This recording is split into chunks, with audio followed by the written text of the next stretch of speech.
gustaría a mí tener tiempo para aburrirme. No, tú no deseas realmente tener tiempo para sentarte en el sofá, en tu salón, y de repente empezar a sentir aburrimiento.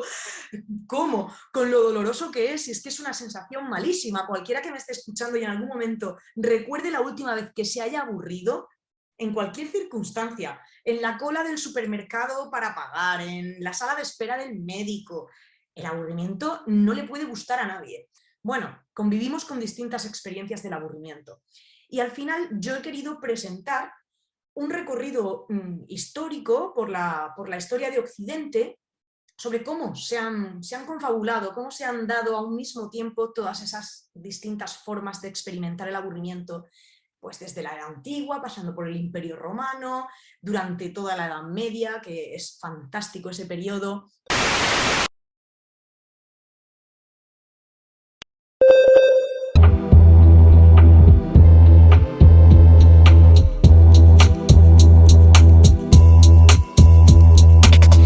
Hola, ¿qué tal? Bienvenidos a Filocharlando. El día de hoy me acompaña una gran doctora en filosofía y estoy muy feliz de tenerla por acá el día de hoy.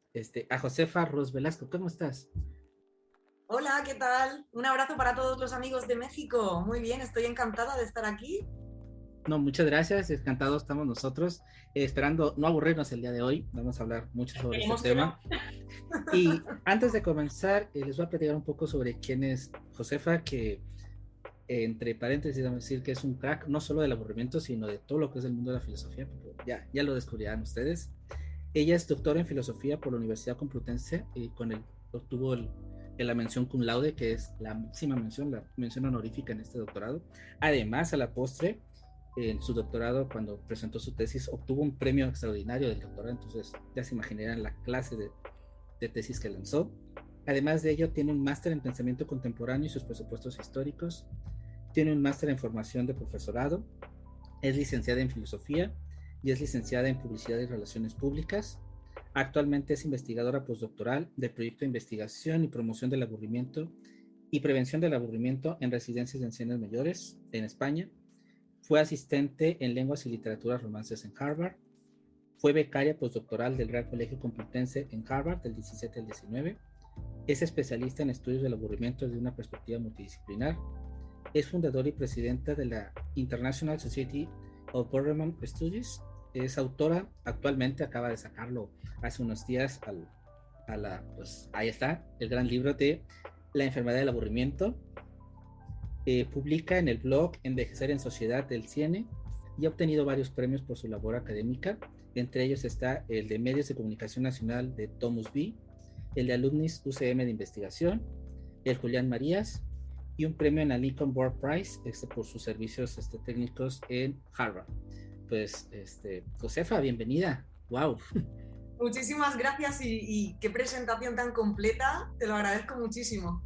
No, gracias a ti. Bueno, increíble. Como comentaba al inicio, no solo estamos con un top de un especialista en español del aburrimiento, de todo lo que esto implica, sino también una mujer digna de admirar y de replicar, pues para todas las chicas y todos los chicos que nos ven que están apenas iniciándose en la filosofía, de que pueden llegar a ser doctores y a tener grandes premios dentro de este mundo que luego ahí genera cosas medias raras y medias extrañas en los prejuicios. Pueden hacer lo que quieran, desde luego. Yo aconsejo a todo el mundo que se plantee la opción de estudiar filosofía, sino como primera opción en algún momento, porque es un placer enfrentarse, ¿no?, a las grandes preguntas del ser humano. Así es, Josefa. Y vamos a iniciar, así que por el principio, como iniciamos siempre por acá, eh, platícanos, Josefa, ¿de dónde sos? Pues yo soy de Murcia, que es una ciudad que está al sur en España, pero hace ya muchísimo tiempo que abandoné mi tierra. Ahí dejé a mi familia y, bueno, como se dice aquí, me lié la manta a la cabeza. Me fui primero a vivir a Alemania, luego estuve en Boston cuando estaba en este periodo en Harvard, y ahora vivo en Madrid. Ahora resido en Madrid, pero vivo en el campo, ¿eh? No me gusta la ciudad, así que no soy urbanita, vivo en el campo para estar en contacto con la naturaleza. Y ahorita que nos platicas que eres de Murcia, igual nos suena la ciudad a los extranjeros, pero como que no tanto. Algo que nos pudieras platicar de tu ciudad, así como en esta faceta ahora de promotora de cultura, promotora de turismo de Murcia, ¿qué nos pudieras platicar de tu ciudad? Bueno, yo creo que lo mejor que hay en Murcia es el clima. Menos en verano no.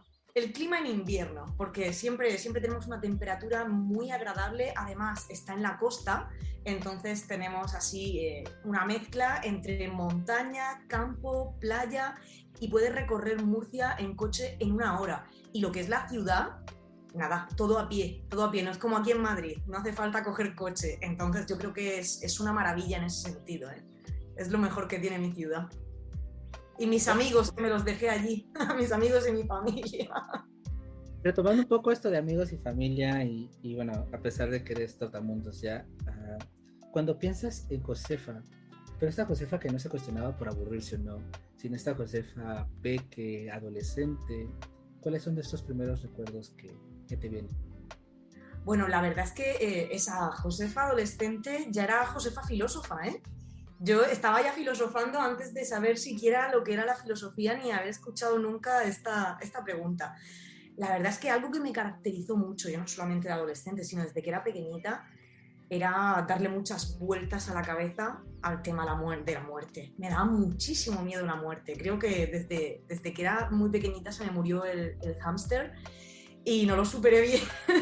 No comprendí realmente. Mis papás me dijeron lo típico, ¿no? De, bueno, el hámster se fue al cielo, está en el cielo de los hámsters. Y yo esto no lo entendí muy bien, no me cuadró. Solo me di cuenta de que el pobre animal había dejado de respirar y hacía muy poco estaba respirando y estaba corriendo. Y claro, esto empezó a hacerme mella y me recuerdo siempre haciéndome muchas preguntas sobre esta cuestión de la muerte. Enseguida empecé a darme cuenta de que yo había nacido en un momento determinado, de que a mi alrededor las cosas eran finitas, eran cambiantes. Entonces, siempre me ha acompañado el darle muchas vueltas a la cabeza, el hacerme muchas preguntas. En el colegio, sobre todo la profesora de religión, una vez tuvo que llamar a mi mamá y la convocó a una reunión y le dijo, mira, tienes que hablar con José, a mí me llaman José realmente, le dijo, tienes que hablar con José porque me revoluciona a toda la clase haciendo unas preguntas para las que yo no tengo realmente respuesta. Entonces creo que eso me ha caracterizado siempre, el preguntar demasiado. Era una niña muy fastidiosa, fui una adolescente muy fastidiosa y muy desobediente, era bastante incapaz de acatar las normas, de mantener una disciplina, y eso que hoy en día soy una persona muy disciplinada y me gusta la disciplina y el orden, ¿eh? Pero de adolescente me costaba mucho acatar órdenes sin una explicación ulterior. Cuando mi mamá me decía, pues es que tienes que venir a las 11 y punto. Y yo decía, pero ¿y punto por qué? Pero dame una explicación. ¿Por qué esto es así? Entonces, siempre fui así, una mente inquieta, aparte de ser culo inquieto, que no puedo estar mucho tiempo en el mismo sitio, fui también siempre mente inquieta y hasta el día de hoy. Y yo creo que incluso con los años he ido perdiendo un poco la inquietud, ¿eh? Cada vez tengo más ganas simplemente de estar y ya está. De ser feliz con los pequeños placeres de la vida, una buena comida, una buena compañía, una buena cerveza y ya está. Y cada vez me intento plantear menos las grandes preguntas, ¿no? Ya me han atormentado mucho a lo largo de mi vida y me han quitado muchas horas de sueño, así que ahora intento, pero no lo consigo del todo. Y ahora vamos a darle esta vuelta a la tortilla y vamos a hacer un poco fastidiosos contigo. Y te voy a hacer la pregunta que es como de las clichés que se hacen dentro de la filosofía y sobre todo que con esta mente inquieta que dices que tienes o que mantenías en la adolescencia ha de haber pasado más de un veces en tu cabeza. ¿Quién es José? ¿Qué te define? Wow, creo que me define mi capacidad de trabajo. Desde siempre he tenido una capacidad para centrarme, para concentrar mis esfuerzos en tareas que quería llevar a cabo y concluirlas con éxito, que bueno, yo creo que me ha conducido a ser la persona que soy hoy en día. Y no tanto así cuando era pequeña, ¿eh? Enlazando con lo que me estabas preguntando antes, cuando era pequeña, como le sucede a todos los niños, yo me aburría rápidamente de casi todo lo que empezaba. Pero es lógico, es un periodo en el que uno está conociéndose y todavía no sabes qué te gusta, qué te agrada, qué te produce pavor y asco. Pero en cuanto empezó a definirse un poquito mi personalidad, José siempre se ha caracterizado por eso, por esa capacidad de entrega al trabajo sin límite. Algunas personas dicen que lo que soy ya es, ¿cómo se dice esta palabra en inglés? Workaholic o algo así, que soy adicta al trabajo, pero es algo que me llena muchísimo, que me encanta, y no sé si está bien definirse por eso o voy a quedar como una víctima del neoliberalismo contemporáneo, pero es la verdad, es lo que define mi vida y lo que me realiza, ¿eh? José es una trabajadora nata. Y tomando un poco esto de adicta al trabajo y de estas situaciones, compártenos algún defecto que tengas o algunos defectos que tengas, pero también, sobre todo, rescatar las partes buenas, algunas virtudes. Danos esta balanza de qué podemos saber de estas características de José. De mí o de mi trabajo, porque ya Tire. somos prácticamente lo mismo. Yo no podría ser sin mi trabajo, entonces ya me iba directamente a contarte lo feliz que soy trabajando en el sofá de mi casa y también cuando doy clase con mis alumnos, que eso también me hace muy, muy feliz.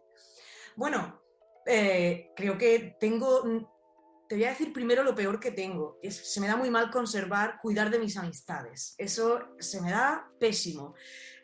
Tengo siempre la mente puesta, como te decía, en el trabajo, en las responsabilidades y al final en sacar mis proyectos adelante, y soy la típica mala amiga que se puede tirar meses sin mandarte un WhatsApp, sin escribirte y preguntarte cómo estás. O sea, yo me tengo que poner notas para acordarme de, oye, pregúntale a tu amiga por esto que te dijo que se encontraba un poco mal, y me lo pongo en la agenda, porque si no se me pasan los días y no hago ni caso.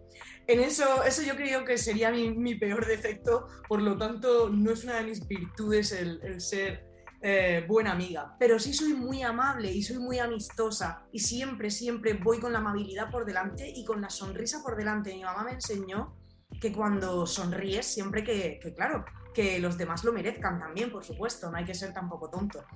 Pero me enseñó que si eres amable, eres respetuoso y muestras a los demás tu mejor sonrisa, es muy difícil que los demás no te devuelvan lo mismo. Y lo aprendí muy bien, esa lección la aprendí muy, muy bien. Alguna vez me ha costado que se aprovechen de mí, cada vez voy aprendiendo más, voy siendo menos inocente en ese aspecto, pero siempre intento mostrarme ante los demás de forma muy natural, de forma amable, tratar de hacerle la vida a los demás un poco mejor. Cuando interacciono con las personas, aunque no sea capaz de hacerlo de forma continua, al menos con mis amigos, ya cojo confianza y digo, bueno, no pasa nada, me quieren como soy. Pero cuando me relaciono con otros seres humanos y con otras especies también, intento siempre que esa interacción merezca la pena y que haga que la vida sea un poquito mejor. Entonces, esa es una de las mejores cosas que tengo, diría yo. Es difícil hablar de las virtudes de uno mismo, ¿verdad? Sí, también junto al quién sos, son de las complejas. Es bastante complicado, sí. Y ahora vamos a una parte divertida de ti, quizá, a un dato curioso, bizarro, inútil que nos puedas compartir de José. Bueno, tengo muchísimos. Yo creo que soy una persona muy bizarra, soy muy atípica, o así me veo yo, así me dicen los demás también que soy muy atípica para ser una persona que pertenece al mundo de la academia. Porque la verdad es que todo el mundo me dice, bueno, qué bien, ahora que vives en Madrid, en una gran ciudad, no vivo en Madrid, lo reitero, qué bien porque tienes acceso a una oferta cultural enorme. Bueno, yo me crié en una pedanía muy pequeñita, que es decir, no es ni un pueblo, no tiene ni ayuntamiento propio. Mis padres no tienen estudios, mi hermana tampoco estudió mucho, estudió lo básico y tampoco hizo mucho más. Mi hermana tenía 10 años más que yo y bueno, en ella me fijé mucho también cuando era pequeña. Entonces, claro, yo no crecí teniendo una curiosidad inculcada por la cultura, por el arte pictórico, por el arte musical. Entonces, bueno, digamos que la gente siempre me suele decir, pero qué suerte tienes de vivir ahí con la oferta que tienes teatro, tienes ópera, tienes museos. Y la verdad es que a mí no me interesa todo eso ni lo más mínimo, me aburre muchísimo. No soy nada cultureta, es un detalle curioso de mí. A mí lo que me gusta mucho es sentarme en una terraza a tomar tapas y a beber con los amigos, a reírme. Y me encanta la música rock. eso también es un detalle importante. Al final, en mi vida profesional me ha costado a veces lidiar con personas que les causa rechazo esto, el hecho de decir, bueno, no entras en el canon típico de ¿cómo que no te gusta la música clásica? Y bueno, la puedo escuchar perfectamente, pero no es lo que nace de mí. Y en algún momento me di cuenta de que no podía estar toda la vida fingiendo ser una persona que no era, y decidí que sería quien soy. Y a quien le guste bien, y a quien no, pues no pasa nada, no le podemos gustar a todo el mundo en la vida, ni hace falta. Qué, qué guay que lo puedes decir así, me encanta, Sí, sí. porque Ya me estoy haciendo mayor y soy sincera.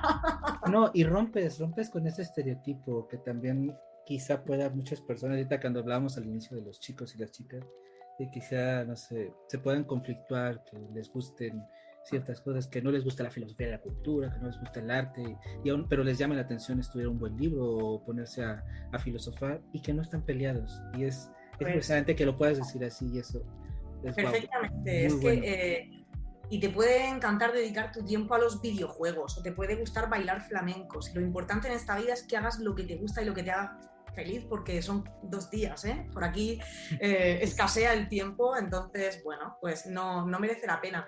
Eso no significa, bueno, pues que uno se tenga que cerrar a probar cosas nuevas, por supuesto que no, pero no tienes por qué forzarte a que te guste o a que te divierta lo que no te gusta y lo que no te divierte. Estás en todo tu derecho de elegir hacer lo que te plazca. Siempre que no hagas daño a los demás, por Ah, supuesto. pues sí. Tú, tú eres experta en aburrimiento y ya vamos poco a poco para allá, pero bueno, hay muchos temas en la filosofía.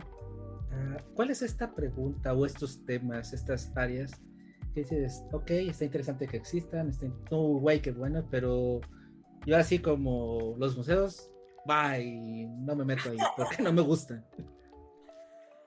Bueno, dentro de lo que es la filosofía, a mí me interesaba la cuestión de la muerte, ya te digo que siempre ha estado muy presente en mi mente, y hubo un momento que estuve a punto de dedicarme a esto de la muerte, pero al final lo dejé. Creo que hice muy bien, porque enfrascarse durante años en la investigación de una cuestión que te tortura tanto, no sé hasta qué punto puede acabar siendo beneficioso en términos de salud mental, o hubiese acabado loca, me hubiese conducido quizá al abandono de la carrera académica, y no me hubiera gustado nada que hubiese sucedido eso. Me encantaba eso, siempre me ha encantado preguntarme por el sentido de la existencia, las cuestiones de metafísica también me atraen muchísimo, la antropología filosófica me chifla, todo lo que tiene que ver con el pasado de la especie humana, con nuestros ancestros, con cómo es posible que lleguemos a ser el ser que somos, todo esto me gusta muchísimo. No me gusta tanto, por ejemplo, la filosofía política. Es una rama que no me atrae nada. Y eso que cuando estuve estudiando la carrera, en mis tiempos era licenciatura, eran 5 años, ahora en España al menos son 4 años. Y bueno, te podías intensificar en algo, podías especializarte en algo en función de las optativas que cogías. Y yo me especialicé en filosofía política, y estoy en un departamento en el que muchos de mis compañeros son especialistas en filosofía política y en ética, y no es mi campo de estudio. Siempre he estado, mi mentor en esta vida ha sido el catedrático de filosofía José Luis Villacañas, que lo conocerán por allá al otro lado del charco. A Villacañas le conoce todo el mundo porque se lo ha ganado, desde luego. Y él es especialista en filosofía política. Y claro, yo siempre he caminado de su mano.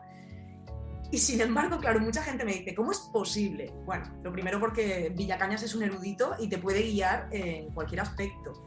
Y lo segundo porque yo también soy muy independiente y sé formularme mi propia trayectoria y dar los pasos para conseguirla.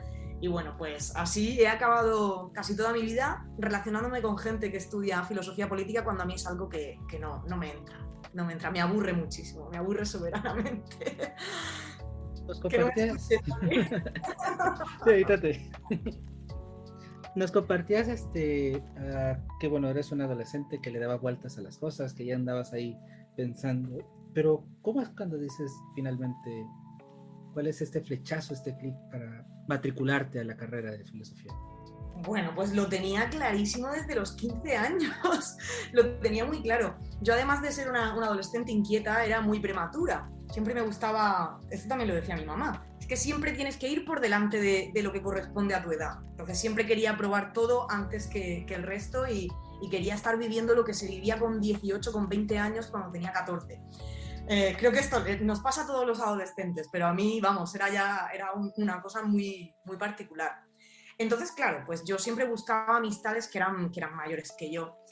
Y recuerdo un día que le comenté a un amigo mío que tenía 18 años, ya estaba estudiando el bachiller y yo tenía 15, estaba en tercero de la ESO. Y le dije, oye, ¿tú has pensado alguna vez, así yo toda interesantísima, dije, ¿tú has pensado alguna vez que a lo mejor yo solo estoy en tu cabeza? ¿Cómo sabes tú que yo existo y todo lo que estás viendo ahora mismo no está simplemente en tu cabeza? Tú no puedes estar seguro de nada más que de ti mismo. Y me dijo, anda, vaya genio, eso no lo has inventado tú, eso ya lo dijo Descartes. Y me dijo, bueno, esto lo vas a estudiar cuando estés en bachiller en Historia de la Filosofía. Y desde ese momento dije, hay algo que se llama filosofía y que se encarga de pensar en estas cosas. Bueno, esto es lo mío. Y la verdad es que luego tuve mis dudas, porque también me gustaban tanto y me gustan tanto los animales que estuve a punto de estudiar veterinaria. Y a lo largo de la carrera hubo varias veces que estuve a punto de cambiarme, pero bueno, finalmente es que no lo podía abandonar. Siempre había tenido claro desde ese momento que quería estudiar filosofía. Un detalle muy curioso es que se me dio fatal en el bachiller. Cuando ya llegó por fin el momento, yo estaba esperando toda ansiosa, venga, por fin voy a estudiar filosofía, me van a guiar, me van a decir qué tengo que leer, me van a orientar. Y se me daba fatal. En el primer curso solo aprobé un examen y en el segundo solo aprobé el de Kant, que tampoco es un filósofo con el que yo me lleve especialmente bien y le tenga un cariño particular, no, en absoluto, vamos, no, nada por el estilo. Pues solo aprobé ese examen y luego tuve que hacer la recuperación, así que bueno, me desaconsejaron por activa y por pasiva mis profesoras que estudiase filosofía. Ellas sabían que yo quería estudiar la carrera y me dijeron, José, no, esto no es lo tuyo, porque interpretas los textos, no eres capaz de plasmar lo que dice cada autor, sino que tú lo coges y a la fuerza lo tienes que interpretar y hacer tu propia filosofía de eso. Y eso no es lo que se te pide. Entonces, bueno, la verdad es que aún así nunca tuve ninguna duda. Lo que tengo es ganas de encontrarme con mis profesoras de filosofía hoy. y pedirles que no desanimen a nadie más, que no está la filosofía para andar desanimando a la gente, hombre. Si no es tan popular y luego desanimando, no. Por favor. ¿En qué cabeza cabe? Pero bueno. Sí, y en ese inter de que te fue fatal en el bachiller y que todo el mundo te decía, no lo tomes, entras y te matriculas, tu familia, este centro nuclear, ¿cómo de repente dices, bueno, es que me voy para me fue fatal y me voy para allá? No tenían ni idea de lo que les estaba hablando. Cuando yo les dije que iba a estudiar filosofía, directamente no sabían de qué les hablaba. Ya te digo que mis padres no tienen estudios, mi hermana estudió bachiller y luego había hecho un módulo, una FP de informática y nada, o sea, no tenían ni idea de qué iba a hacer con mi vida. Mi padre estaba muy preocupado porque le parecía que, cuando yo le expliqué un poco en qué consistía todo esto, su primera pregunta fue, ¿y esto para qué demonios sirve? O sea, ¿qué vas a hacer después? Y me dijo, serás profesora en el instituto. Y le dije, no, voy a ser profesora, pero en la universidad. Lo tenía clarísimo. De hecho, ya ves que yo tengo mi adolescencia todavía muy reciente y la sigo teniendo lo suficientemente reciente como para no querer volver a un instituto y estar todo el día rodeada de adolescentes. A mí me gustan ya mayores de edad y que sus papás no puedan venir a recriminarme nada si digo algún disparate en clase. Mis alumnos ya me conocen y saben que bueno, conmigo no se aburren, pero algunas veces digo barbaridades también. Entonces, eso lo tenía clarísimo. Decía, a mí me encanta la docencia, me gusta la filosofía y mi futuro va a estar en ser docente, pero universitaria. Y mi padre se echaba las manos a la cabeza y decía, ¿pero por qué? ¿Por qué? ¿Por qué, hija mía? Porque tenía buenas notas en el bachiller y me decía, ¿pero por qué no estudias algo de verdad, como medicina? Me insistió 1000 veces en eso. Pero bueno, creo que a día de hoy ya empieza a comprender que no estaba tan equivocada, no me ha ido tan mal, de hecho yo creo que me ha ido estupendamente, estoy feliz con lo que hago, que es lo más importante, y casi esto del aburrimiento ya sí lo entiende. Si empiezo a hablar del ser en Parménides, no lo entiende. Pero si le hablo del aburrimiento, pues sí, porque como es algo que experimentamos todos, dice, eso sí, eso sí. Eso es lo que hace mi hija. Oye, pues al final la filosofía sí que tenía alguna aplicación, ¿eh? Y mi mamá y mi hermana me apoyaban en lo que hiciese, fuese lo que fuese. Les daba completamente igual. Ahora, ya hablamos de estos temas como política, que como que... pero dentro de todo ello, ¿por qué aburrimiento? O sea, abriendo cosas tan interesantes como la muerte, como el ser. ¿Por qué aburrimiento? ¿Por qué llegas a aburrimiento? Pues la verdad es que fue una cosa bastante casual, ¿eh? No es algo que yo me hubiese planteado durante la carrera, ni nunca había oído hablar de los estudios de aburrimiento, ni ningún profesor mío mencionó esta cuestión del aburrimiento jamás. Pero cuando empecé el doctorado, justo nada más empezar, yo sí sabía que quería hacer mi doctorado sobre el filósofo Hans Blumenberg.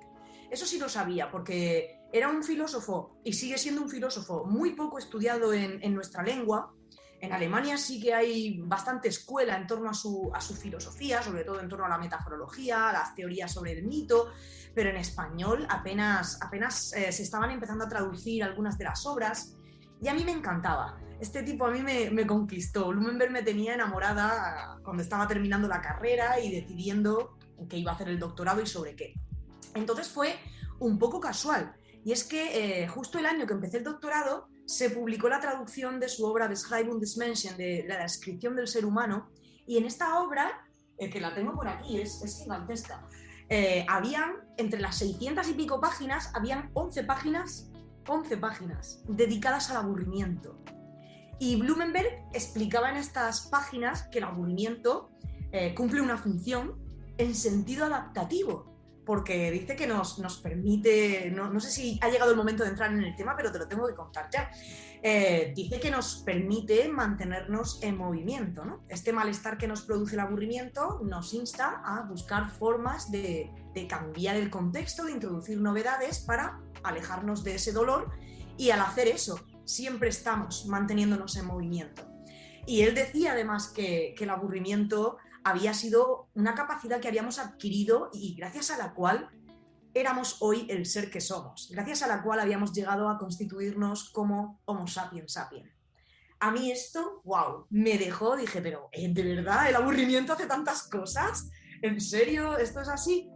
Empecé a investigar un poco más y cuál fue mi sorpresa cuando me di cuenta de que todo lo que se estaba haciendo en torno al aburrimiento en la actualidad provenía de las ciencias de la salud mental, de la psicología y de la psiquiatría. Y no tenía nada que ver con esto que decía Blumenberg, al contrario, estaban enfocándose siempre en el malestar que te produce el aburrimiento, en los trastornos que están relacionados con el aburrimiento, en las conductas desviadas que llevamos a cabo para desasirnos del aburrimiento. Y decía, wow, pero qué contraste, ¿no?, entre lo que dice Blumenberg y lo que se está diciendo en la actualidad. Y de ahí no he salido. Hace 10 años que me pasó esto, que me encontré con este regalo, porque para mí ha sido un regalo encontrar un tema que me apasione tanto en la vida. Siempre se lo digo a mis alumnos. Si queréis estudiar un doctorado, es un requisito para poder ser profesor de universidad, está claro. Pero tenéis que buscar un tema que os apasione o lo vais a acabar aborreciendo. Bueno, pues yo hice el doctorado sobre aburrimiento, he estado 4 años de postdoc con el aburrimiento, me esperan 3 más por delante de nueva postdoc y creo que voy a estar el resto de mi vida, porque esto es un nicho infinito, es inabarcable todo lo que se puede estudiar en torno al aburrimiento. Pero así fue por pura casualidad. Muchas personas piensan que es porque yo misma tengo tendencia a aburrirme. Bueno, pues tengo la misma que todo el mundo. Ya me he hecho algún test, porque el aburrimiento se puede cuantificar, se puede objetivar y puedes saber qué tan propenso al aburrimiento eres, si soy una persona normal. Así que no fue por una cuestión personal, simplemente me deslumbró como tema académico y además vi que había mercado, que era algo que estaba muy descuidado. Ahorita, bueno, aprovechando que tocas antes de irnos un poco a la tesis, que también quiero tocarlo un poco, hablamos del aburrimiento en cuanto a estas cosas buenas y malas, pero antes de ejemplificar esto de que si para el movimiento, que para ciertas cosas, quizá una pregunta muy obvia o no sé qué tan obvia puede ser, ¿qué es el aburrimiento? No es nada obvia, es la pregunta más complicada de todas. ¿Por qué? Porque, te explico, utilizamos la palabra aburrimiento y no solamente en castellano, sino en todas las lenguas. Cuando hablamos del ennui en francés, el Langeweile en alemán, la noia en italiano, el boredom en inglés, utilizamos esta etiqueta para referirnos a experiencias que son muy diversas, que son de distinta naturaleza en cuanto a su longitud, en cuanto a su intensidad, en cuanto al tipo de escenario en el que se producen, a su naturaleza, su raíz, su desencadenante. Hablamos de aburrimiento para decir, por ejemplo, bueno, pues es que me estoy leyendo este libro y me está resultando un aburrimiento. Hablamos de aburrimiento para decir, estoy aburridísimo en el trabajo. También cuando queremos hacer alusión a qué aburridos que son los políticos, siempre con lo mismo, siempre nos están contando las mismas mentiras. Hablamos de qué aburrida que es esta cultura o qué aburrida es la vida. Siento un aburrimiento existencial por el simple hecho de estar vivo. Estamos aludiendo a experiencias, a fenómenos muy distintos, aunque todos tienen en común que son dolorosos. Pero no son en sí lo mismo. Entonces, cuando hablamos de aburrimiento, tenemos que tener muy claro a qué nos estamos refiriendo. Si realmente es ese aburrimiento más de carácter situacional, si es un aburrimiento de carácter más profundo. Tenemos que pensar en quién es el receptor de ese aburrimiento, cuál es la raíz de ese aburrimiento. Pero bueno, para no enrollarme, te voy a dar la definición estándar del aburrimiento más sencillo, del que sufrimos el común de los mortales en algún momento del día o en algún momento de la semana, que es simplemente un malestar que se produce cuando hay un desequilibrio entre nuestra necesidad de estimulación interna para que nuestros niveles de excitación cortical estén suficientemente altos y lo estimulante que nosotros percibimos el entorno, el contexto o la actividad con la que nos encontramos, inmersos en un momento determinado. Sucede que, por razón de que ese contexto, esa actividad, o bien no es lo suficientemente estimulante de acuerdo con nuestras necesidades, o bien no es capaz de mantener nuestra atención en el tiempo de manera que podamos estar comprometidos con ella y estar entretenidos, o bien nosotros mismos no percibimos que el esfuerzo, el gasto energético que tenemos que hacer para estar pendientes, comprometidos, atentos a esa actividad o a ese contexto, es demasiado alto en función del beneficio que esperamos recibir a cambio. Por ejemplo, esto te lo puedo ejemplificar. Una persona puede estar aburriéndose ahora mismo mientras visualiza esta entrevista, mientras escucha esta entrevista, por la razón de que quizá la entrevista está siendo un aburrimiento. Quizá porque esa persona no es capaz de mantener la atención en función de sus necesidades, o esta entrevista no es capaz de captar la atención suficientemente. O bien porque la persona está diciendo, bueno, esto me está requiriendo un gasto energético y al final, ¿qué voy a ganar yo escuchando a esta mujer aquí soltarme su rollo? Pues tampoco voy a ganar nada, me da igual aprender sobre el aburrimiento o no saber nada, así que desconecto. Eso es un poco lo que sucede cuando nos aburrimos, o lo que podríamos decir que es la definición del aburrimiento, pero a partir de ahí hay una variación infinita, es enorme. La que comentabas sobre Hans, hablas un poco sobre esta definición, este concepto de que genera movimiento. Una de las cosas cliché de la filosofía es que se empezó a filosofar estos griegos, esta gente que estaba aburrida, entonces empezaron a filosofar, empezaron a hacer y a reflexionar. ¿Dónde hay esta línea? ¿Dónde nos separa esta línea en donde este aburrimiento, esta sensación de estar aburridos, puede detonar en algo bueno, aunque inútil, como de la filosofía, o puede detonar en algo ya malo, en algo patológico? ¿Cómo separamos o cómo distinguimos? No es inútil en absoluto, ¿eh? Y yo soy... Esto tengo que aclararlo, si me lo permites. Claro. Yo soy de las personas que se cabrean mucho cuando alguien dice, bueno, es que la filosofía no tiene por qué servir para nada, perdón, pero en este mundo lo que no sirve para algo se acaba desechando, acaba desapareciendo, se extingue. Entonces, todo tiene que tener una utilidad. Los filósofos somos los que tenemos que demostrar que nuestra disciplina sirve para muchas cosas y sirve. Y luego lo vamos a hablar cuando entremos más en lo que estoy haciendo con mi proyecto en la actualidad con las personas mayores. Bueno, pues realmente el que uno reaccione, lo natural es que cuando uno siente aburrimiento intentes desasirte de él, intentes introducir alguna novedad en el contexto o abandonar la actividad con la que estás, que tienes entre manos, para evitar ese aburrimiento. Entonces, lo primero que hacemos es ser conscientes de ese malestar, analizamos la situación y somos conscientes de qué es lo que está produciendo el aburrimiento y diseñamos una estrategia para dejarlo atrás. Lo siguiente ya es ponerla en práctica. Que esa estrategia dé lugar a algo positivo o algo negativo, algo creativo, algo destructivo, algo bueno o algo malo, depende de dos factores. Depende de ti como individuo, que eres el que se aburre, es decir, de tus condiciones psíquicas, de tu personalidad, de tu estado de salud mental, por supuesto. Y depende, por supuesto, del mismo contexto. Esos son los dos factores de los que depende el aburrimiento. El aburrimiento ni es bueno ni es malo. O sea, nosotros hacemos esa amalgama con los recursos individuales y contextuales o ambientales, y de ahí sale algo. Y eso depende de cada circunstancia en particular. Si yo soy una persona destructiva, con tendencia a la destrucción, te voy a poner un ejemplo. Si a mí me gusta normalmente beber, me gusta beber en grandes cantidades, ¿qué crees que voy a hacer cuando me aburra? Beber en grandes cantidades. Si soy una persona a la que le gusta mucho comer, o ya de por sí tengo algún pequeño trastorno relacionado con la comida, cuando me aburra voy a comer más. Depende en ese aspecto de cómo sea uno mismo. Pero, como te digo, el contexto es muy importante. Yo he visto a personas durante el confinamiento que son muy creativas, que en una escala, porque también se puede medir cómo de creativo es uno, ahora ya se puede medir todo.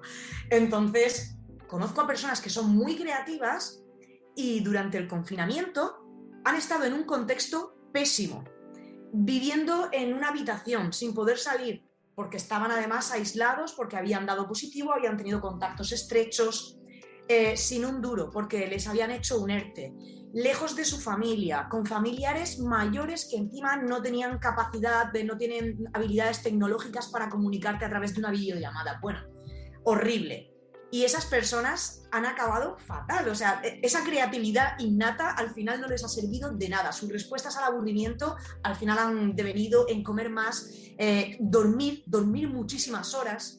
Y luego hay personas que son destructivas, que tienen esa personalidad más destructiva, pero si estás en un contexto opulento, que es abundante de oportunidades, bueno, pues tu respuesta al aburrimiento cuando este surja quizá pueda ir hacia un lado o hacia otro. Lo que está claro es que cuando se mezcla una personalidad destructiva y un contexto constrictivo, limitante, de ahí solo pueden salir monstruos, solo puede salir el caos. En ese caso, el aburrimiento nunca va a conducirte a algo positivo, jamás, es imposible. Ahorita quitándonos estas etiquetas, bueno, hablamos de esta amalgama de lo que es el aburrimiento. Cuando está muy mal visto o se interpreta mal cuando alguien dice estoy aburrido, es un tema tabú, es como algo que hay que, así como el me siento triste y que quizá no se acepta que estés triste porque tienes que estar siempre feliz, estar aburrido va en contra del ser productivo, del ser, ¿cómo luchamos o cómo podemos quitarnos poco a poco ese sentimiento de no tener miedo a decir que estoy aburrido? Llevas toda la razón, toda la razón. El tema del aburrimiento es tabú. ¿Qué te pasa a ti por la cabeza cuando un amigo tuyo te dice, mira, yo es que me suelo aburrir mucho, vamos a quedar el sábado por la tarde, pero a ver lo que hacemos, porque la verdad es que a mí me aburre casi todo, las películas, ir al cine es un aburrimiento, vamos a ir a cenar, bueno, pues qué aburrimiento también. ¿Qué piensas tú de esa persona? ¿Te apetece quedar con ella? No te apetece. Piensas, vale, vas a acabar transmitiéndome a mí tu aburrimiento y voy a acabar yo aburrido de estar contigo. Esa es una de las razones por las cuales no queremos admitir que de vez en cuando nos aburrimos o que algo nos aburre. Luego también está la cuestión de que en la sociedad hay como ciertas cosas que no deberían aburrirnos, que si nos aburren es porque, oye, eso denota que tú tienes falta de curiosidad, que tu mundo interno está un poquito seco, está un poco vacío. Si te aburre, por ejemplo, como te decía, una exposición de arte, pero bueno, ¿cómo puede aburrirte esto? Hay ciertos aspectos culturales que está mal visto que nos aburran, que te ponen frente a los demás como si fueses un cateto, un paleto, una persona inculta. Bueno, no tiene por qué ser así realmente. Luego está el hecho también de, como decías, de admitir que uno se aburre, a veces también se ve como, oye, es que no tienes nada que hacer, eres improductivo, no tienes con qué llenar tu vida, o sea, eres una persona poco curiosa. Además, a lo mejor eres un poquito inculta y encima de todo no produces. Bueno, tú eres un parásito social ya. Esto de sentirse mal por no estar produciendo sí que tiene ya bastante trayectoria, ¿no? Es una consecuencia innegable de las sociedades capitalistas y de esa ética capitalista del trabajo. Tenemos que dar lo mejor de nosotros y producir al máximo, y así es como vamos a conseguir el éxito. En qué mal momento, ¿no? Se gestó el calvinismo. Pues solo vamos a estar en estado de gracia si nuestra producción es perfecta. Bueno, pues esto también influencia. ¿Cómo podemos dejar esto atrás? Yo lo digo siempre, tenemos que aprender a tolerar el aburrimiento. Y esto no significa, quiero dejarlo claro, bajo ninguna circunstancia que tengamos que aprender a vivir con el aburrimiento, a soportarlo estoicamente. No. ¿Cómo vamos a soportar el aburrimiento así porque sí? O a inducirnos a nosotros mismos el aburrimiento pensando, oye, sí, porque esto me va a dar pie a tener grandes ideas, voy a desarrollar mi personalidad genial. No, esto ya ves que no tiene nada que ver, que se tienen que dar una concatenación de factores bastante amplia para que de tu aburrimiento salga algo bueno. La mayoría de nosotros no nos movemos un ápice de nuestra zona de confort para hacer frente al aburrimiento. Siempre vamos pues al móvil, pues a la televisión y poco más. Entonces, tenemos que aprender a tolerar el aburrimiento y esto significa que tenemos que hablar de él, tenemos que normalizarlo, tenemos que desestigmatizarlo. Tenemos que dejar de verlo como se ha hecho en los siglos atrás, como un vicio, como un castigo. Tenemos que dejar de verlo en términos negativos. Porque es cierto que es doloroso, por supuesto que sí, pero es que da igual, va a seguir estando ahí. A ti te duele la cabeza de vez en cuando, tienes dolencias físicas de cualquier tipo. Estas dolencias hacen las veces de una señal, son una voz de alarma de que algo no funciona, algo está pasando. Si no fuese por eso, tú quizá pues, no te darías cuenta de que algo a nivel fisiológico se está estropeando dentro de ti. Con el aburrimiento sucede lo mismo. El aburrimiento te da la señal de que algo en el contexto está fallando. Y es eso lo que te hace analizarlo y, bueno, moverte hacia alguna parte. En cualquier caso, ya sea buena o mala, al menos te estás moviendo, que siempre es mejor que el estancamiento y que la quietud eterna. Entonces, tenemos que normalizar que nos vamos a aburrir, que es normal aburrirse y que incluso hasta es una ventaja. En términos blumenbergianos es una ventaja competitiva en nuestra carrera evolutiva. Es una ventaja que tengamos ese malestar que nos espolea y que nos hace replantearnos si realmente ese contexto en el que estamos o esa actividad en la que estamos gastando nuestras energías merece o no merece la pena. Ahorita que tocas a este filósofo, vamos un poquito a tu tesis. Le llamaste el aburrimiento como presión selectiva en Hartmut Bernburg. Y más o menos, a grosso modo, hablas de esta historia entre cómo puede ser algo psicopatológico, se mezcla lo médico, lo filosófico, lo literario y lo teológico. ¿Qué nos puedes platicar ya a grosso modo sobre la tesis y que al final del día es como la antesala a luego a lo que viene, que es tu libro y la sociedad y todo lo demás? Sí, efectivamente. Bueno, en la tesis básicamente lo que hacía era plantear, sintetizaba, de alguna forma intentaba sintetizar lo que era una teoría, una filosofía del aburrimiento en Blumenberg que no había sido expresada de forma metódica, sistemática en ninguna parte. Como te decía, estaban estas 11 paginitas en descripción del ser humano y yo lo que hice fue irme a Marbach, en Stuttgart. Estuve estudiando sus textos inéditos, bueno, ni textos, son cartitas de estas tarjetitas de cartulina, donde él, no lo hacía él, lo hacía su secretaria, él le dictaba sus notas, sus reflexiones, y bueno, pues su secretaria las mecanografiaba y estaban almacenadas en cajas, bueno, una habitación llena.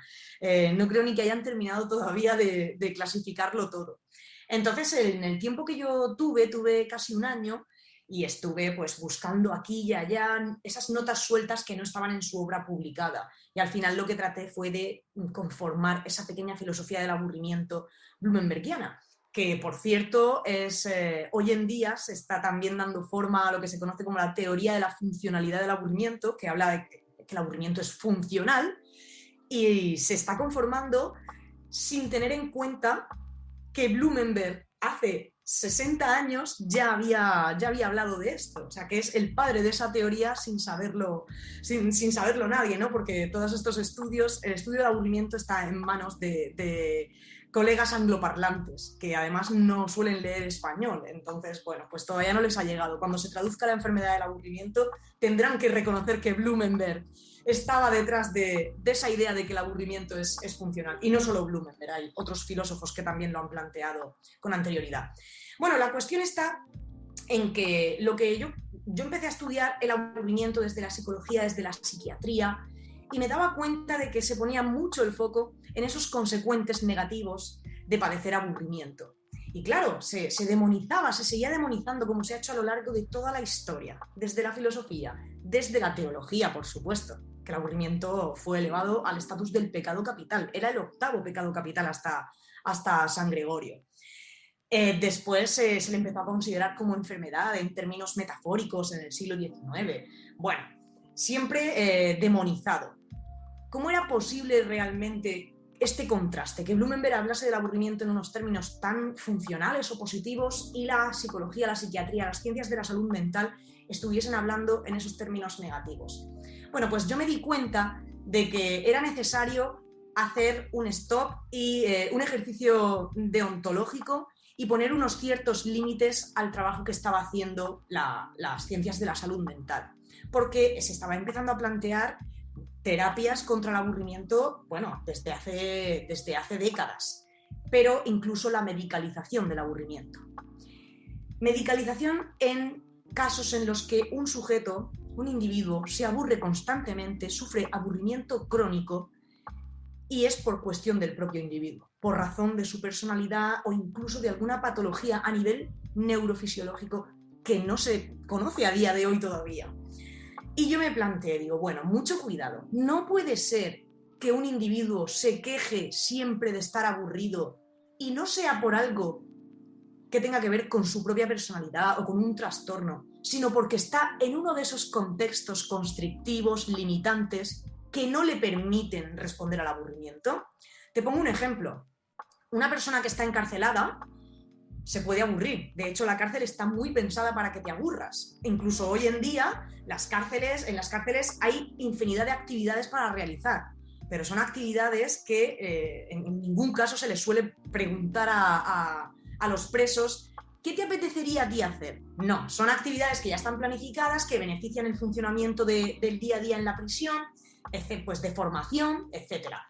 Pero no son actividades placenteras, no son actividades de ocio, puramente de ocio. Para eso no va uno a la cárcel, ¿verdad? Entonces, el que se aburre en la celda sabe que se está aburriendo, sabe cuál es el motivo de su aburrimiento, que es el entorno, sabe qué le gustaría hacer para dejar de aburrirse, oye, pues quizás salir y hacer una fiesta con los amigos, pero no puedes, no puedes. Tú diseñas tu estrategia para desasirte del aburrimiento, pero no la puedes poner en práctica. Entonces tu aburrimiento se cronifica, se va a quedar ahí, va a seguir estando. Tú te puedes quejar siempre de que te estás aburriendo. ¿Realmente el problema eres tú? ¿O puede que el problema sea el contexto? Las ciencias de la salud mental estaban obviando en gran medida esta parte.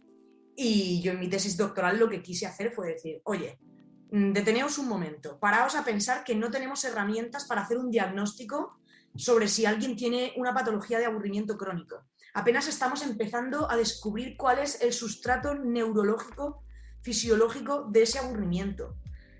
No nos precipitemos y no vayamos a dar el salto a las drogas, a la medicalización, porque al final, si realmente no se trata de una patología individual, lo que estamos haciendo es acallar el síntoma, pero la enfermedad de la que parte va a seguir estando ahí. ¿Nos interesa eso realmente? Cuando hablamos de que muchos individuos se aburren en un mismo contexto, por ejemplo, en la escuela, los niños se aburren en clase, ¿merece la pena cortar de raíz ese síntoma? se les puede dar pastillas, se les puede dar compuestos a base de cafeína que los van a tener mucho más activos. ¿Merece la pena hacer eso? Vale, ya no se van a quejar más del aburrimiento.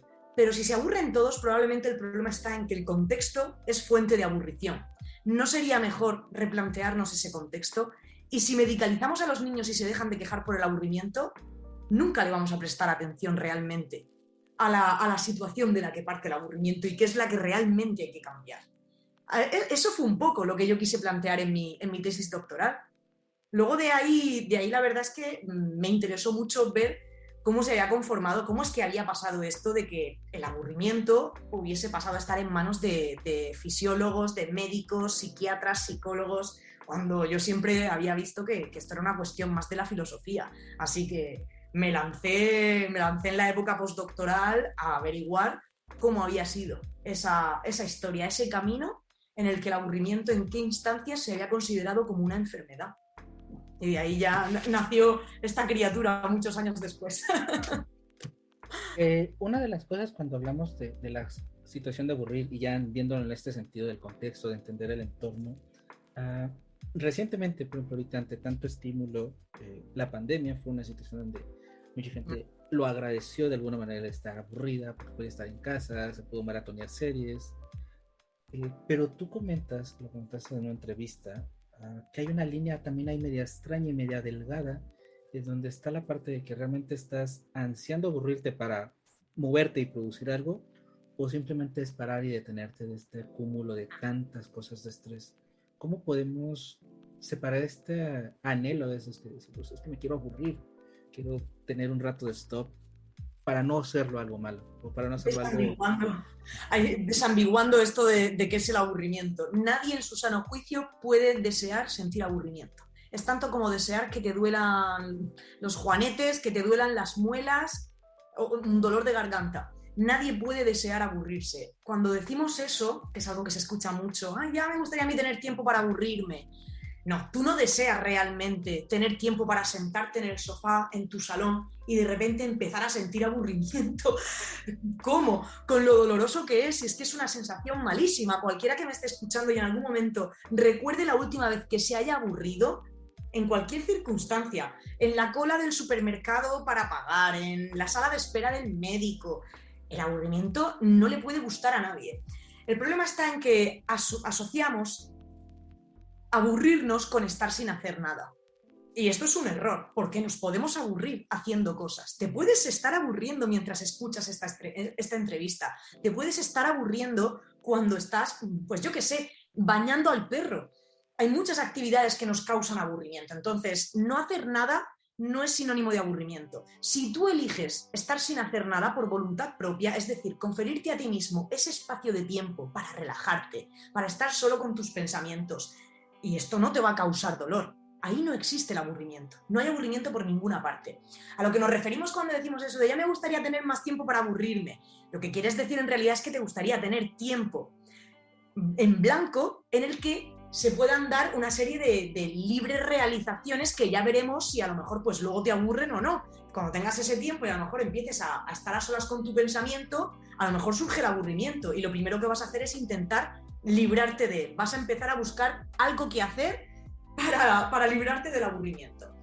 Entonces, no es que queramos tener tiempo para aburrirnos. Es imposible que alguien diga, voy a dejar todos los días media hora para estar ahí retorciéndome del dolor que me causa el aburrimiento. ¿A dónde te va a conducir eso? A ninguna parte. Es que de hecho el aburrimiento no te permite dejar el cerebro en blanco, no te va a dejar que dejes la mente tranquila. El aburrimiento lo que hace es llenarte la mente, y en muchos casos de pensamientos nauseabundos. Te va a llenar la mente para ponerte en estímulo otra vez, para que busques la forma de estar estimulado. Nuestro cerebro necesita estar estimulado.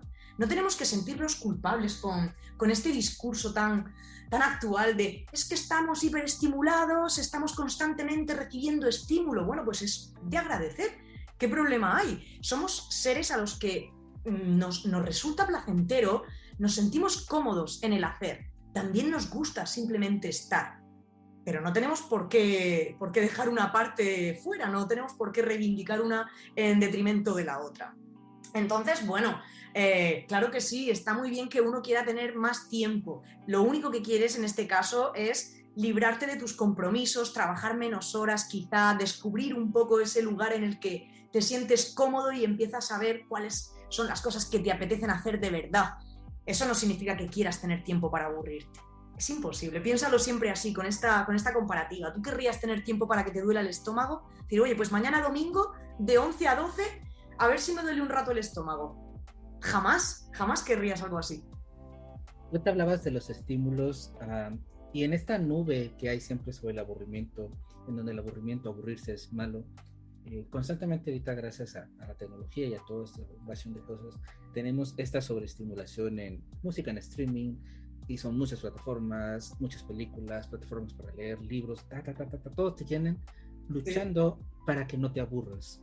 Ajá. Pero en esta situación de tanta estimulación, la gente expresa que se aburre, la gente expresa otra situación más cruel que es, entre tanto para elegir, al final del día, por temor a elegir algo incorrecto, terminan por no elegir nada y aburrirse. ¿Cómo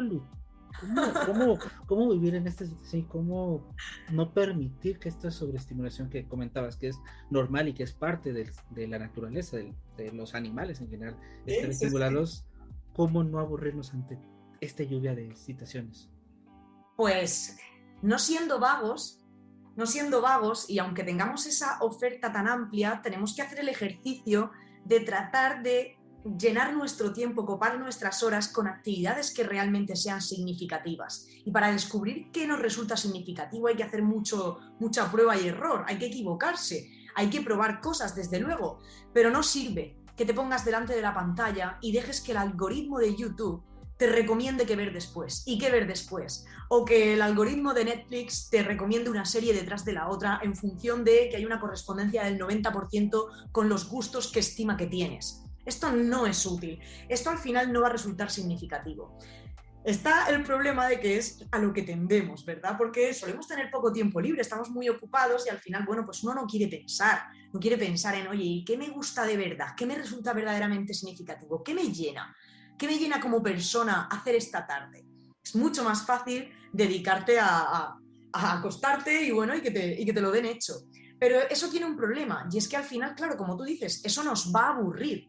Es un privilegio que no sabemos aprovechar, el hecho de tener esta oferta, este abanico de opciones tan amplio que tenemos, al menos en los países desarrollados, ¿verdad? Es un privilegio, pero ahora bien, hay que elegir con cabeza, hay que hacer ese esfuerzo de reflexión acerca de, oye, voy a probar esto, voy a ver si realmente esto me satisface y si esto me resulta significativo. No voy a dejarme llevar por la corriente sin más. Esa es la forma en la que vamos a evitar ese aburrimiento por exceso de todo, de alguna manera. Entonces yo siempre pienso que tenemos que elegir de manera inteligente, de manera reflexiva, y no podemos quejarnos de verdad de tener todo lo que tenemos a nuestra disposición, pero tampoco podemos pretender simplemente pues, que se nos llene como máquinas de entretenimiento. Está claro. Antes de llegar a tu libro, que también me gustaría que nos platicaras un poquito de él, algo de lo que estás haciendo, de lo último que haces y esta utilidad que le estás dando a la filosofía, es que estás en las casas de cuidados para prevenir y para investigar el aburrimiento. Sí. El adulto mayor es casi el sujeto per se que se estima que va para allá. Hay una crisis siempre muy fuerte cuando una persona activa de repente se pensiona, se jubila, y una vida dedicada a trabajar, a ser productivo, de repente sufre un parón y estas personas se encuentran sin nada que hacer y se aburren. ¿Cómo es esta situación en las casas? ¿Cómo lo vives? ¿Y cómo ayudar a que, ahora sí que personas que estaban constantemente activas, que no tenían tiempo para aburrirse, de repente pues tienen mucho tiempo y se aburren con ese tiempo? Ese es el problema. Esta problemática viene ligada íntimamente a lo que acabo de contarte. Si a lo largo de toda tu vida te has ido dejando llevar en esos ratitos pequeñitos que tenías para tus libres realizaciones, que no eran, bueno, pues como diría Blumenberg, no eran para el tiempo del deber, sino para el tiempo del poder, si te has ido dejando llevar, has evitado la responsabilidad de conocerte a ti mismo, de saber qué te satisface, qué te llena, qué te gusta. Al final, de repente, llega un momento en el que tu tiempo del poder ocupa todo el día. El tiempo del deber, bueno, pues sí, tienes que seguir comiendo, tienes que dormir, asearte y algunas responsabilidades. Cuando uno se jubila, pues a lo mejor tienes que ejercer de abuelo y cuidar de los nietos, pero indudablemente el tiempo libre aumenta. Y lo normal es que se produzca esta desorientación. Claro está, si tú has cultivado ese ejercicio de reflexión frente a qué es lo que te satisface, si has hecho ese ejercicio kantiano de conocerte a ti mismo, por duro que sea, porque algunas veces requiere mucha paciencia, no puedes sino agradecer el hecho de disponer de más tiempo libre para estar haciendo lo que te gusta de verdad. Bueno, en mi caso va a ser complicado porque yo no voy a dejar de trabajar nunca, pero seguiré escribiendo, sé que es lo que me gusta y es con lo que lleno mi tiempo de ocio también. Entonces seguiré haciendo esto. Es un problema bastante grande en los hombres, especialmente. El año pasado conduje un pequeño estudio, hice una serie de entrevistas a personas que se acababan de jubilar o que estaban en el primer año de la jubilación para saber cómo había sido ese shock, ¿no? De repente de pasar de la vida activa a la vida contemplativa.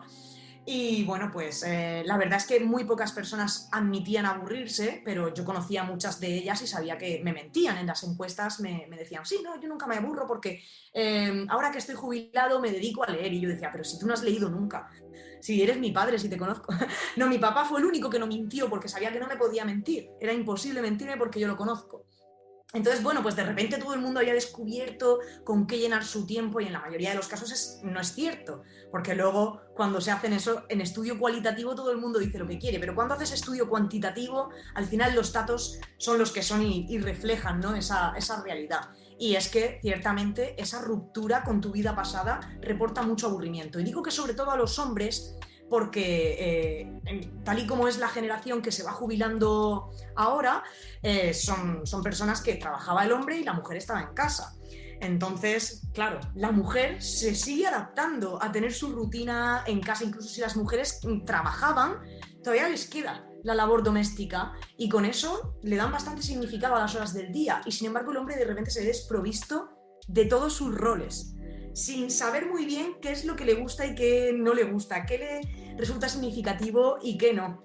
Y es una crisis bastante importante. El mayor problema es que ni se atreven a hablar de su aburrimiento, porque no quieren además admitir, ahora ya no soy una parte productiva de la sociedad y encima me quejo de que tengo poca curiosidad, no he hecho mis deberes de conocerme a mí mismo. Es decir, se niega. Lo primero es hablar de ello, hablarlo abiertamente. Luego, al menos en España, bueno, pues los ayuntamientos, el gobierno invierte un dineral increíble en actividades para las personas mayores, pero muy pocas veces les preguntan qué quieren realmente. Organizan, por ejemplo, pues bueno, taller de pintura, taller para tocar un instrumento, crochet, para hacer, para bordar, una serie de talleres que luego las personas mayores con las que yo hablo me dicen, es que a mí eso no me interesa ni lo más mínimo, pero ¿a quién le han preguntado para organizar estos talleres? Se organizan con dinero público y luego además no llegan a la gente porque se ponen a disposición en internet, en redes sociales, y cuántas personas como mis padres no utilizan esos medios. Si de ellos mismos ya no nace el hecho de ir a buscar actividades, ¿cómo les va a llegar ese input? ¿Cómo van a recibir ese estímulo para involucrarse en otras cosas? Entonces también hay un problema bastante fuerte de marketing y de publicidad, pero sobre todo de personalización. Hay un problema muy grande de personalización. Hay que atender a esas necesidades de estimulación de una forma mucho más personalizada y no directamente, bueno, pues el taller de pintura y el que quiera venir bien y el que no, que se muera del asco en su casa. Pero sí es una cuestión bastante complicada, ¿eh? Y por ejemplo, ahorita que hablas de esta situación, de este shock, ¿cuál sería en lo que has estado viviendo, en lo que ves, quizá estas recomendaciones, para allá vamos algunos, ¿no? Ya para la ola esperemos llegar a esos albores, en donde incluso para nosotros y para estas personas que van para allá, que están quizá, no sé, que les faltan 3, 4 años, ¿qué podrían hacerse los ayuntamientos? ¿Qué podríamos hacer para evitar que este desquiebre sea tan fuerte y ayudar a pues que salgan y realmente lo vean como pues un beneficio, algo bueno, y quizá no como algo, claro, como todo lo contrario, ¿no? Como esa carga. Hombre, pues lo primero de todo es darle al aburrimiento la importancia que tiene, porque uno de los mayores problemas es que nos centramos mucho en la cuestión de la soledad no deseada y dejamos de lado por completo la cuestión del aburrimiento. Nosotros todavía operamos bajo un modelo biomédico cuando nos referimos a la salud. Entonces nos centramos en estar sanos físicamente. en las enfermedades del cuerpo, y en las enfermedades mentales también, pero claro, el aburrimiento no es una enfermedad mental, es una enfermedad del alma. Es algo que te hace enfermar a ti como ser a nivel espiritual. Hace incluso que la vida deje de merecer la pena ser vivida. De hecho, hay bastantes casos de suicidio por motivo de aburrimiento y en personas mayores, que es lo más grave. Entonces, lo primero de todo es que se reconozca que el aburrimiento puede ser un problema de salud pública y que si conforma un problema de salud pública, el Estado es responsable de preocuparse y de responsabilizarse de él. Un Estado en el que al menos estamos invirtiendo una cantidad ingente de dinero en sanidad a nivel público, claro, en sanidad gratuita.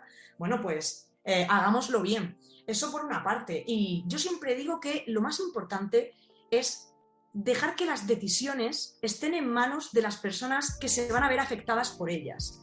Hay que preguntarles a ellos, ¿de qué queréis que hagamos las actividades? ¿Qué queréis que hagamos con esta partida de dinero realmente? Tenemos que favorecer que hayan espacios de diálogo en los que se pueda dialogar muy abiertamente acerca de lo que nos aburre, de lo que no nos aburre como sociedad y de qué queremos y cuáles son nuestras necesidades. Yo me encontré, esta es una anécdota que cuento pocas veces, pero hoy la voy a soltar. En una de las residencias a las que visité, bueno, pues era un sábado y por la noche tenían la actividad típica de los sábados, el bingo. Y bueno, pues yo pasé la tarde, parte de la mañana y un poquito de la tarde hablando con unos, con otros, y hacia el final, ya cuando me iba a ir, estaba rodeada pues ya yo era un estímulo bastante importante en la residencia, rompía la rutina completamente. Y bueno, estaba rodeada pues como un grupo de 6, 7, 8 personas mayores, ¿no? Y todos eran varones. Y entonces empezaron, bueno, pues nada, esta noche ya toca el bingo otra vez, que luego encima le dan de bingo pues una pulsera.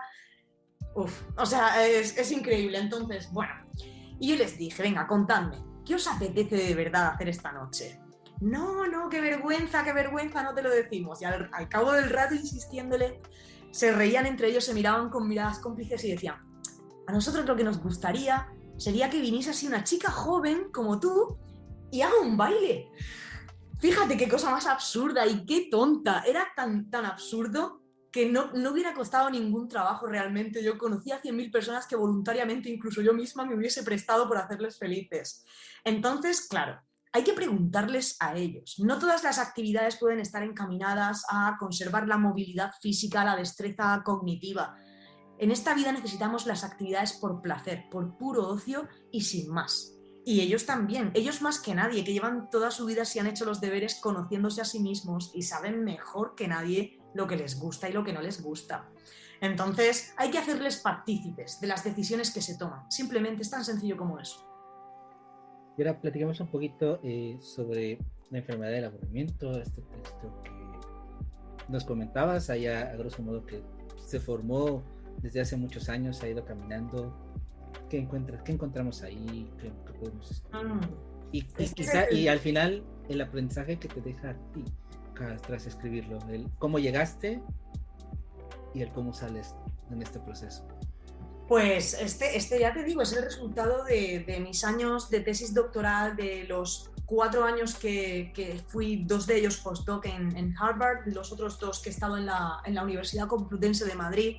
Este es el resultado de todo ese tiempo de trabajo, y al final en la enfermedad del aburrimiento lo que hago es plantear, hacer una desambiguación en primer lugar de eso que es el aburrimiento, teniendo en cuenta, como te decía, todos esos factores que determinan su experiencia en cuanto a su profundidad, su naturaleza, su raíz, las formas en las que respondemos frente a él. También su durabilidad, que es muy importante, los escenarios en los que somos capaces de responder a él y los que no, y cómo el aburrimiento se ha ido comprendiendo a lo largo de la historia y ha ido dando posibilidad, ¿no? Conformando esa tipología de experiencias del aburrimiento. Somos víctimas normalmente de más de una de las formas de experiencia del aburrimiento, de la más sencilla y en ocasiones también de la más profunda, porque tú mismo lo decías, ¿no? Al final, ¿cuántas veces se escucha esto de qué aburrimiento ya de la televisión en general, qué aburrimiento del ocio que tenemos hoy en día, qué aburrimiento de nuestra sociedad? Bueno, convivimos con distintas experiencias del aburrimiento. Y al final yo he querido presentar un recorrido histórico por la historia de Occidente, sobre cómo se han confabulado, cómo se han dado a un mismo tiempo todas esas distintas formas de experimentar el aburrimiento, pues desde la era antigua, pasando por el Imperio Romano, durante toda la Edad Media, que es fantástico ese periodo, también durante la modernidad, cómo lo estamos experimentando hoy en día. Y la conclusión final es en algún sentido, ofrecerle al lector una herramienta o una batería de herramientas más bien para que conozca su aburrimiento, para que después de leer el libro, la siguiente vez que se aburra, ya no vuelva a pasarle desapercibido el aburrimiento, ni le va a pasar desapercibida su causa. Va a mirar el aburrimiento con unos sentidos con los que nunca jamás lo había hecho, con ojos completamente renovados.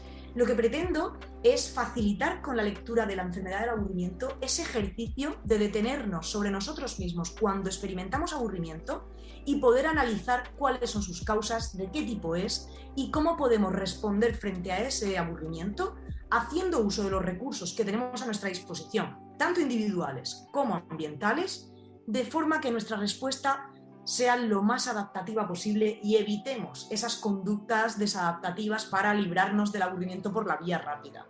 Así que bueno, esto no es un libro de autoayuda, es un ensayo cultural a fin de cuentas, pero mi intención última es esa, que el lector aprenda a escuchar su aburrimiento y por supuesto que esto rompa el tabú sobre el aburrimiento y que abra el diálogo, que lo desestigmaticemos y seamos capaces de hablar con mucha más naturalidad sobre el aburrimiento. Al final, las cosas que nos aburren a unos y a otros dentro de una sociedad suelen ser las mismas. Si nos comunicamos acerca de ellas, es mucho más fácil dejarlas de lado y pasar a lo siguiente, a algo que nos satisfaga, porque al final vivimos para eso, para buscar la satisfacción, el placer, lo que nos haga felices. José, ¿cómo llegó esta José que escribió la primera línea del texto y cómo sale José cuando lo ve publicando, cuando nos enseña, cuando ya tiene ese texto en las manos?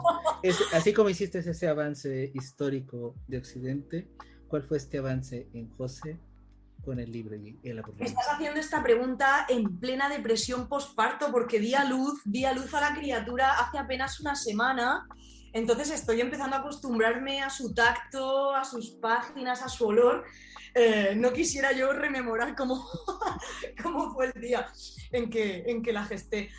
Bueno, pues es una aventura, desde luego. Es que es una década entera de trabajo. Apenas me reconozco en aquellas primeras páginas. Como podrás imaginarte, tengo una de esas carpetas en mi ordenador con 100.000 versiones de la enfermedad del aburrimiento. Y de hecho, lo que es la enfermedad del aburrimiento hoy en día y lo que yo soy con esta obra es que ya es un reflejo de lo que empezó siendo. Era todo mucho más académico, no tenía esa intención de llegar a un público tan general, ¿no? Que al final, bueno, mi intención es que aunque sea un libro con cierto grado de erudición, puedan leerlo mis padres, que era mi mayor ilusión, ¿no? Que al final entendiesen qué es lo que estaba haciendo y por qué era tan importante para mí. Entonces, bueno, pues al principio era casi otra tesis doctoral, llena de citas, referencias, era una biblia del aburrimiento, donde al final había hecho una revisión literaria sistemática, interdisciplinar de fuentes sobre el aburrimiento, infumable. Y bueno, poquito a poco y con la ayuda de los amigos de Alianza Editorial empecé a perfilar esto. Yo también había ya crecido mucho, ya había pasado de ser estudiante a ser divulgadora, que es mi pasión en la actualidad, divulgar la ciencia, divulgar la filosofía, llevarla a todos los rincones. Así que, claro, estamos hablando de que cuando yo empecé tengo esa imagen de ratita de biblioteca, metida con mis pilas, cientos de libros y todo el tiempo sacando una cita de uno, una cita de otro, y estaba mucho más aislada del mundo. No veía esta cuestión del aburrimiento como algo que pudiese revertir en última instancia en una mejora social. Y ahora es justo ese en el punto en el que me encuentro. Pienso que realmente puede marcar un hito en la forma en la que comprendemos nuestro aburrimiento actualmente y que nos va a ayudar a todos a ser más libres, sobre todo. O sea, que me he hecho mayor. La criatura hizo la comunión hace 2 años ya en el vientre. Tiene 10 años de gestación y bueno, me he hecho mayor con ella.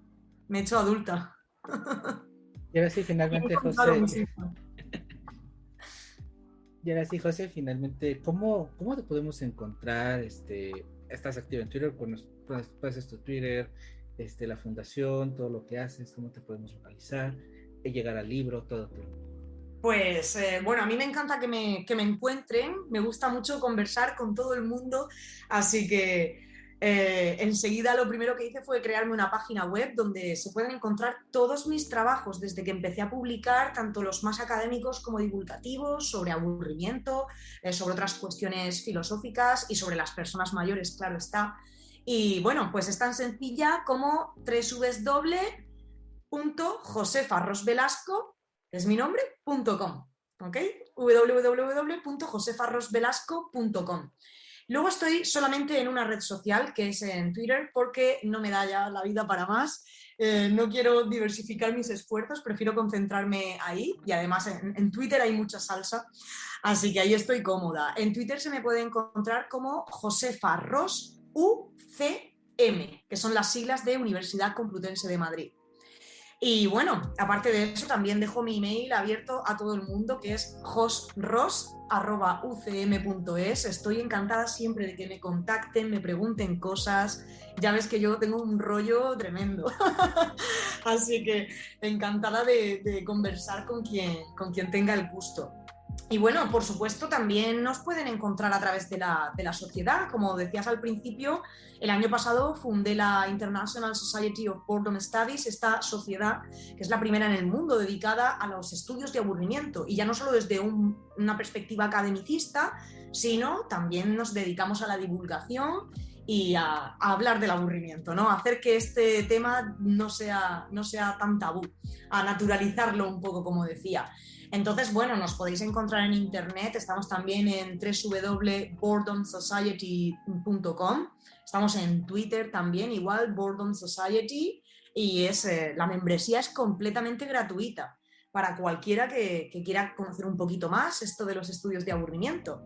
Y con respecto a mi hijo, a la enfermedad del aburrimiento, bueno, pues me preguntan mucho ¿dónde se puede encontrar en México? Yo la verdad es que desconozco cuáles son las principales librerías, las más conocidas allá. Tengo amigos en México que estoy deseando ver, pero todavía nunca he visitado vuestra tierra. Y estoy deseando. Acepto invitaciones. Entonces, bueno, sé que se puede conseguir por las plataformas online habituales, en Amazon, FNAC, está en Casa del Libro y algunas otras. Pero sí, tenéis que insistir a Alianza para que los lleve para vuestras librerías, por supuesto, que ya sois más de una veintena los que me habéis preguntado. Claro que sí, sí. De todos modos vamos a dejar ahí los enlaces sobre todo a Amazon, que es el ebook, que es lo más internacional que podríamos hacer, y ya de ahí, bueno, directamente a Alianza o algo para los que estén del otro lado del charco. Para los que sean más fetichistas del papel y quieran tenerlo en mano.